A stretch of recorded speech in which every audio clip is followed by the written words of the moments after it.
चलिए आज हम आपको जो बताएंगे बहुत शानदार चीज बताएंगे, ज्यामिति का शॉर्ट परी में बताएंगे, मतलब कि समझाएंगे, सिद्ध नहीं करेंगे, समझाएंगे पूरा। अगर ये आपको याद रहेगी तो हिसाब बन जाएगा, क्योंकि इसका मान ही यूज करना है हिसाब में। इसलिए छोटा एग्जाम से लेकर बड़ा एग्जाम, सब एग्जाम में ये काम देगा, इसलिए इसको एकदम याद रखना बहुत जरूरी है। चलिए सबसे पहला आपको बताते हैं हम कि त्रिभुज के तीनों कोनों का योग 180 डिग्री होता है। त्रिभुज के तीनों कोनों का योग 180 डिग्री होता है। माना कि ABC एक त्रिभुज है, तो इसमें तीन कोण अर्थात कोण A प्लस कोण B प्लस कोण C बराबर 180 डिग्री। इसको बड़ा फॉर्म में लिख सकते हो तो AC B और BAC, जो बीच में रहता है वही कोण होता है। हम बार बार बता रहे हैं ये कौन है B, ये कौन है C, ये कौन है A, है ना। कहने का मतलब ये सिर्फ याद रखना है कि त्रिभुज के तीनों कोण का योग 180 डिग्री होता है। क्वेश्चन आ जाता है किसी त्रिभुज की एक भुजा बढ़ाई जाती है तो बने बहिष्कोण, बहिष लिखा हुआ, बहिष्कोण सुदूर अंतःकोण के योग के बराबर होता है। सुदूर के मतलब होता है कि उस कोण से जो दूर है, उस कोण से जो दूर है। किसी त्रिभुज की एक भुजा बढ़ाई जाए, ये त्रिभुज है, इसमें हम एक भुजा बढ़ाए हैं। C को कहां तक बढ़ाए हैं? D तक बढ़ाए हैं, तो बने बहिष्कोण। यही बहिष्कोण है, यही कोण बाहर है ना। ये कोण क्या है? बहिष माने बाहर, ये कोण बाहर बना हुआ है। तो सुदूर, इससे जो दूर कोण है वो दोनों के योग के अकेले होता है ना। तो वही लिखे हैं ACB बराबर A और प्लस B, है ना। इसको बड़ा फॉर्म में क्या लिख सकते हो? ACD बराबर BAC, A कौन है और ABC ई कौन है ना। कहने का मेरा मतलब हो गया किसी त्रिभुज की बहिष्कोण सुदूर अंतःकोण के योग के ही बराबर होता है, दोनों के जोड़ के ही अकेले होता है। अगर ये 30 डिग्री दे दिया, ये 20 डिग्री दे दिया, ये कितना हो जाएगा? 50 डिग्री हो जाएगा। बात समझ रहा है ना। ये दोनों के जोड़ने के बाद ये अकेले होता है। क्या बोले? 30 ही बोले 20, तो ये कितना हो जाएगा? अगर ये 50 दे दिया, ये 40 दे दिया, ये कितना हो जाएगा? काहे कि दोनों के जोड़ के अकेले रहना चाहिए। तो ये हम यहाँ पर दिए 50, है ना, इसको दे दिए 40, तो ये दोनों जोड़ के फुटना चाहिए। काहे कि दोनों के जोड़ के अकेले होना चाहिए। तो ये 40 है 10 50। बात समझ रहे हैं? बस इसी का एक दूसरा रूप लिखिए कि किसी त्रिभुज में एक भुजा को बढ़ाई जाती है तो उससे बने बहिष्कोण सुदूर अंतःकोण से बड़ा होता है। मतलब ये बहिष्कोण जो है ना, ये दोनों कोण से क्या होगा? बड़ा होगा। वही बड़ा लिख दिए हैं। कोण जो A है, A से बड़ा है CN बन रहा है ACB, अब B से भी बड़ा होगा ACB। ये अकेले, ये दोनों के जोड़ के ये अकेले होता है। सोचने वाली बात है कि बहिष्कोण दोनों कोण के जोड़ के ये अकेले होता है। एक मतलब कि वही दोनों से ही क्यों होगा? बड़ा होगा। काहे कि दोनों के जोड़ देंगे तब ये अकेले होगा, तो ये दोनों से क्यों होगा? वो बड़ा। अगला परी में है चतुर्भुज के चारों कोनों का योग 360 डिग्री होता है। चतुर्भुज के चारों कोनों का याद रखिएगा, चतुर्भुज के चारों कोनों का योग कितना होता है? इसलिए कोण A प्लस कोण B प्लस कोण C प्लस कोण D बराबर। अब इसको बड़ा फॉर्म में लिख सकते हैं। जैसे A को लिखेंगे तो BAD, अब B को लिखेंगे BAC, अब C को लिखेंगे BCD और D को लिखेंगे ADC। वही लिख दिए हैं। समझ गए? चलिए आगे देखिए। चलो इधर देखो, आगे क्या है? n भुजा वाले बहुभुज के अंतःकोणों का योग 2n इंटू n-2 गुना 90 डिग्री होता है। मतलब क्या बोले? कितना भी भुजा रहे, अंतःकोण का योग का ये सूत्र है 2 इंटू n-2 गुना 90 डिग्री। आप जानते हैं कि त्रिभुज के तीनों कोण का मान कितना होता है? तो त्रिभुज में को भुजा? यहाँ कह रहा है n भुजा। n भुजा मैंने n की जगह पर जो भुजा रख सकते हैं आप, है ना। तो त्रिभुजा के निकाल के देखते हैं। त्रिभुज के मतलब को भुजा, त्रिभुजा। तो n भुजा वाले, तो हम त्रिभुज वाले निकाल के त्रिभुज का मान निकाल रहे हैं। तो n की जगह पर क्या रखेंगे? 3 काहे रख रहे हैं? त्रिभुज का निकाल रहे हैं। घटा 2 गुना 90 कितना हो जाएगा? 2 3 में से 2 गया, 1 गुना 90, 90 दूना 180 डिग्री आया ने। अब उसी प्रकार चतुर्भुज के निकालिएगा तो 4 में से 2 गया, 2 और 2 दूनी 4 और 4 नमा 36, 360 डिग्री आएगा ना। अब पंचभुज के कह रहे निकालने की, पंचभुज के सभी अंतःकोणों का योग कितना होता है, तो n की जगह पर क्या रखिएगा 5। अब षष्ठ भुज कहेगा तो n की जगह पर क्या रखिएगा 6। किसी त्रिभुज में समान भुजा के सम्मुख कोण बराबर होते, बहुत इंपॉर्टेंट चीज है ये, बहुत ज्यादा यूज होगा आपका क्लास 10 में, बहुत ज्यादा यूज होगा, है ना। ये 9th का परिमेय जितना भी बता रहे हैं 9th का परिमेय बता रहे हैं। क्या करा, किसी त्रिभुज में समान भुजा, किसी त्रिभुज में समान भुजा मतलब कि किसी त्रिभुज की 2 भुजा समान है, समान भुजा के सम्मुख कोण आपस में बराबर होते हैं, समान होते हैं। कहने का मतलब क्या हुआ कि समान भुजा के सम्मुख कोण बराबर और समान कोण के सम्मुख भुजा बराबर, ये दोनों उल्टा सीधा है।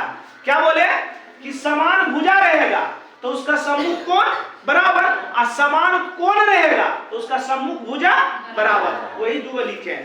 देखिए क्या कर रहा है, समान भुजा, क्या कर रहा है समान भुजा, तो समान भुजा के सम्मुख कोण बराबर होते हैं। तो बात के माने हम ई भुजा और ई भुजा ले लिए, कौन सी लिए ई भुजा ई भुजा, ई दोनों भुजा बराबर है, ये दोनों भुजा बराबर तो इसका सम्मुख कोण भी की होगा, क्या बोला कि समान भुजा, तो 2 भुजा को मान लीजिए बराबर, हम मान लिए कि AB बराबर AC है ना, तो समान भुजा हो गया ना। तो समान भुजा के सम्मुख कोण भी की होता है बराबर होता है, क्या होता है बराबर। अब बताइए कि दोनों के सामने कौन कौन कोण है, AB के सामने कौन कौन है, AB के सामने कौन वाला कोण है, ई भुजा के सामने कौन कौन आएगा, ई वाला आएगा ना, आएगा रे। और ई भुजा के सामने कौन कौन आएगा, आएगा ने। अगर इसी में आपको कह दे कि AB बराबर BC, AB बराबर समान भुजा हो गया, समान भुजा हो गया ना।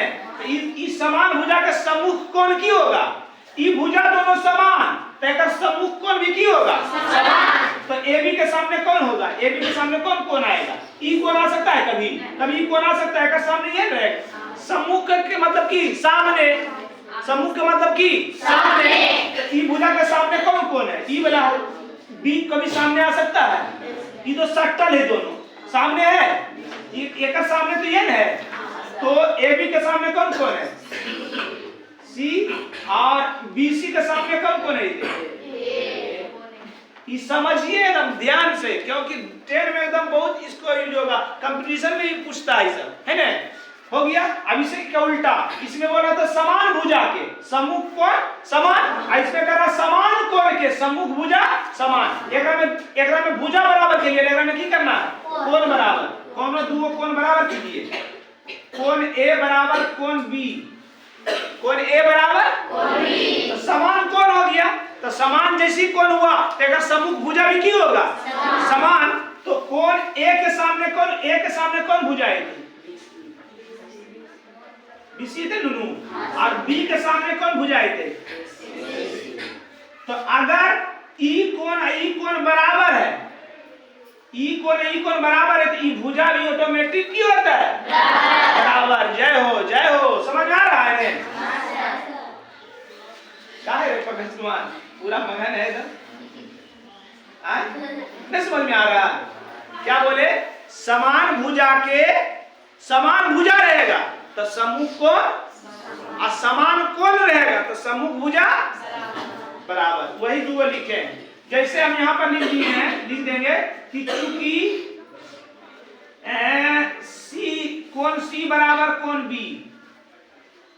कोण C बराबर कोण B, कोण C और कोण बराबर, तो जैसी कोण बराबर तो की बराबर भुजा बराबर, की बराबर भुजा बराबर। जय हो जय हो। देखो इधर C के सामने देखिए ना कौन भुजा है AB, और B के सामने जियो, ये समझना है, क्या करना है यही समझना है। बहुत हल्ला करते हैं आप लोग। देखिए आइए, समांतर चतुर्भुज के सम्मुख भुजा आपस में बराबर होती है, समांतर चतुर्भुज जिसकी आमने सामने की भुजा समांतर हो, है ना, जिसकी आमने सामने की भुजा समांतर हो। तो समांतर चतुर्भुज के सम्मुख भुजा भी की होता है, बराबर समान होता है। कहने का मतलब समांतर चतुर्भुज मतलब कि ए बी समांतर सी बी और ए डी समांतर बी सी, ये दोनों समांतर रहेगा तो सम्मुख भुजा बराबर होगा। क्या होगा? बराबर। ए बी के सामने कौन होगा? ए बी के सामने कौन भुजा है? एक सामने ये है हो सी डी और एडी के सामने कौन भुजा है? B C. समझ रहे हैं? चलिए इसमें समांतर चतुर्भुज का सम्मुख कोण बराबर होते हैं। समांतर चतुर्भुज, समांतर का मतलब आमने सामने भुजा समांतर है ना, तो ए बी समांतर के कर सी डी के और ए डी समांतर के कर बी सी के, वही लिखिए। तो सम्मुख कोण बराबर होते हैं, सम्मुख कोण बराबर होते हैं। एकर सामने कौन कौन है? एकर सामने है नुनू, एकर सामने कौन कौन है बउआ? इसलिए कोण ए बराबर कोण सी या कोण बी बराबर कोण ए बोल दे। कोण ए किसके बराबर? सी। और कोण बी किसके बराबर? केकरा में? समांतर चतुर्भुज में। केकरा में? अगर एक ई है 20 डिग्री तो ई भी ई है 100 डिग्री, ई भी बात समझ रही है ना? आगे चलिए देखिए समांतर चतुर्भुज में कुछ बताएं। क्या क्या बताएं?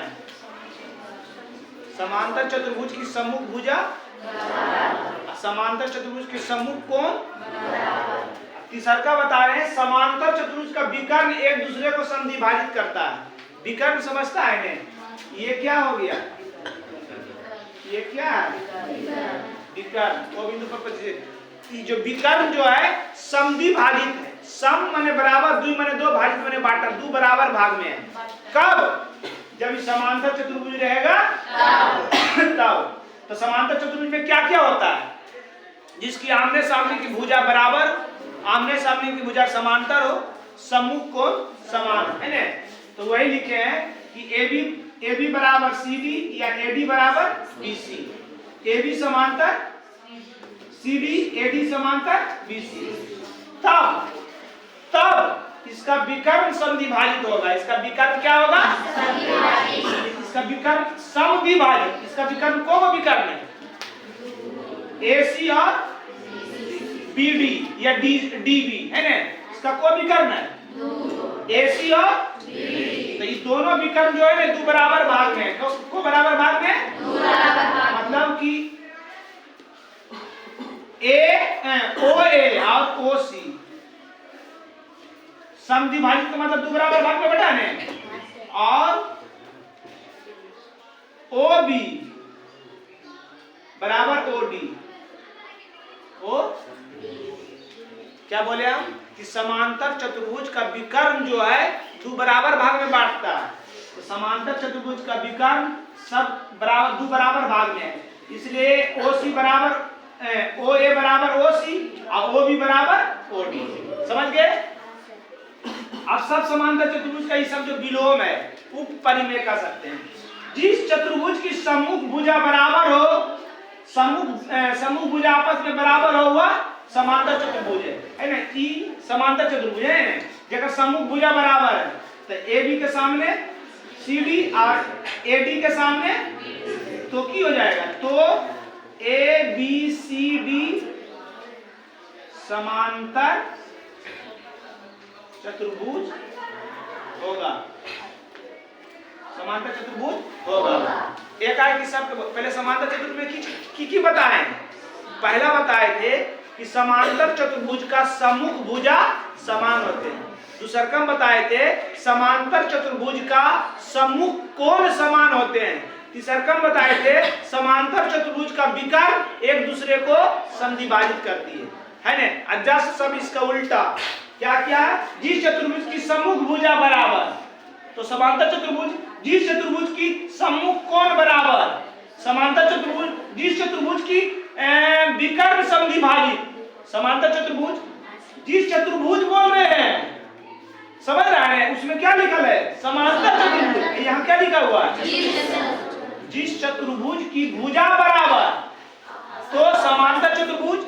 जिस चतुर्भुज की सम्मुख कोण, सम्मुख भुजा बराबर, सम्मुख कोण समांतर, सम्मुख कोण समान, सम्मुख कोण बराबर समांतर चतुर्भुज।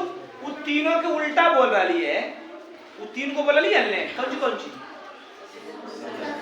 समांतर चतुर्भुज की सम्मुख भुजा बराबर, सम्मुख भुजा बराबर, समांतर चतुर्भुज की सम्मुख कोण बराबर, समांतर चतुर्भुज का विकर्ण समद्विभाजित। अब ओकरे उ तीनों जब होते तो वो सब कौन चतुर्भुज में है? समांतर चतुर्भुज में। तो वह है जिस चतुर्भुज की सम्मुख भुजा बराबर, समांतर चतुर्भुज, जिस चतुर्भुज की सम्मुख कोण बराबर, सम्मुख भुजा है ना, सम्मुख कोण बराबर, समांतर चतुर्भुज, जिस चतुर्भुज का विकर्ण समद्विभाजित समांतर चतुर्भुज। समझ रहा है ना? चलिए आगे। समांतर चतुर्भुज के अगर गुण लिखने के लिए कहा दिया आपको तो क्या क्या लिखिएगा? जिस चतुर्भुज की आमने सामने की भुजा समांतर हो, समांतर चतुर्भुज। जिस चतुर्भुज की आमने सामने की भुजा बराबर हो, समांतर चतुर्भुज। जिस चतुर्भुज की सम्मुख कोण बराबर हो, समांतर चतुर्भुज। जिस चतुर्भुज की विकर्ण समद्विभाजित हो, समांतर चतुर्भुज। ये गुण हो गया। क्या हो गया? अब आगे आ जाइए। चलिए देखिए इधर, आयत का विकर्ण समान लंबाई का होता है। आयत कहेंगे किसको? पहले बता देते हैं। जिस चतुर्भुज की आमने सामने की भुजा बराबर और प्रत्येक कोण 90 डिग्री हो। क्या बोले? जिस चतुर्भुज की आमने सामने की भुजा क्या नाम है आपका जी? आपका नाम क्या है? टिकटॉक पे जाए की? क्या बोले? जिस चतुर्भुज की आमने सामने के भुजा बराबर। अब आमने सामने की भुजा बराबर तो समांतर भी हो जाएगा, तो तुरंत बोलिएगा आमने सामने की भुजा बराबर अब प्रत्येक कोण 90 डिग्री, उसको की कहेंगे? तो आयत का विकर्ण समान लंबाई के होते हैं। आयत का जो विकर्ण होता है समान लंबाई का होता है। तो आयत कहेंगे किसको? जिसकी प्रत्येक भुजा नहीं, प्रत्येक कोण आमने सामने की भुजा, तो इसका विकर्ण की हो गया AC और दूसरा विकर्ण BD। तो विकर्ण AC बराबर विकर्ण BD है ना। आयत का विकर्ण क्या होता है? समान लंबाई के होता है। अगर AC ला दिया 14 मीटर तो BD भी करना होगा, क्योंकि आयत रहेगा तब, क्योंकि आयत की लंबाई, आयत का विकर्ण क्या होता है? समान लंबाई के होता है। समांतर चतुर्भुज का विकर्ण बराबर हो तो वह आयत होता है। तो समांतर चतुर्भुज के गुण बता दिए ने। जिसकी आमने सामने की भुजा बराबर, जिसकी आमने सामने की भुजा समांतर, अब विकर्ण की करा? विकर्ण बराबर हो, विकर्ण की है बराबर है, AC बराबर BD। तो ABCD एक आयत, एक आयत होगा, एक आयत होगा, एक आयत होगा। समझ गए? इतना थ्योरी याद करके आ रहा है हर हाल में। इसका कम से कम 2 पार्ट और बनेगा, इसका 2 से 3 पार्ट बनेगा। समझ गए? ये तो सरल था पूरा, इसका 2 से 3 पार्ट और बनेगा। समझ गए? इसको हर हाल में याद करके आइएगा। आज का क्लास यही समाप्त हुआ। जय हिंद, जय भारत।